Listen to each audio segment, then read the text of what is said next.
Hi friends, Lim here. Let's talk Schmincke.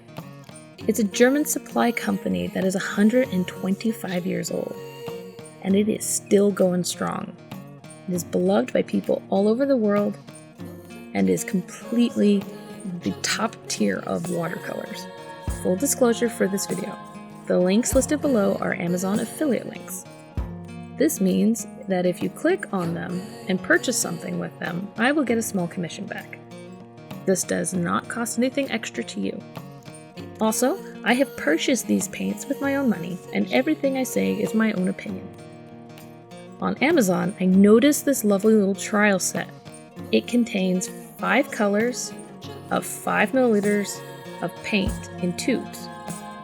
Now, I'm a big fan of pans because I like their ability to travel. However, because this brand is so highly regarded, I decided that I would give it a go. The description says it uses natural gums, water-soluble resins, and pigments. Schmincke's main website says that they use gum arabic with a little ox gall. The colors are wonderfully smooth and thoroughly combined. I was surprised by their buttery smooth performance, but I suppose I shouldn't have been, considering how highly regarded they are. I have experienced a lot of granulation with Daniel Smith's watercolors. This is one of the big reasons people want to paint with him. But I won't pretend that it isn't lovely to paint with something this smooth. Their transparency is also astounding. These paints are made to be diluted into very light layers to build up very saturated colors. This is probably the most important aspect of watercolor paints, the ability to use them in layers. And this is why Schmincke is so highly sought after. I tend to judge watercolor paints by 3 things.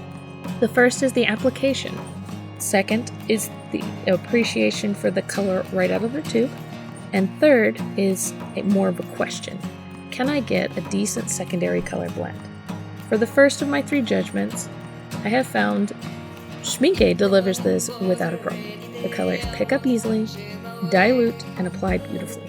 Looking at the second judgment, I care about the color out of the tube, because if the paint comes out poorly mixed and combined, then I know the quality of the material used to make the paint is also poor, or perhaps they're not made with as much care.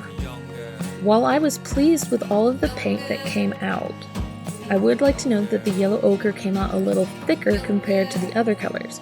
Perhaps this is because of the ochre pigment, but I haven't had that problem with other watercolors I've tried in my own time. The third point I look at is, can I get decent secondary colors? Now, color mixing is partially the colors in the set and partially the skill of the painter. If you have had some basic color theory, you know that hues come in warm and cool colors.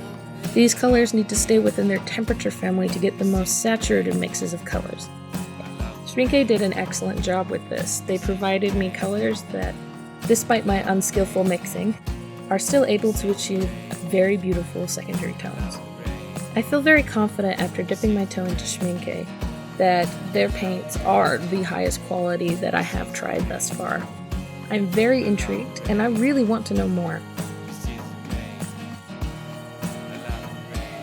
Thank you for watching this video. If you like what you see here, please like, share, and subscribe, and ding that little bell thing so that you can get updates when I'm ready to go. Please also feel free to check me out on Etsy and Society6 for prints, crafts, and stickers. Thank you guys so much. I'll see you soon. Bye.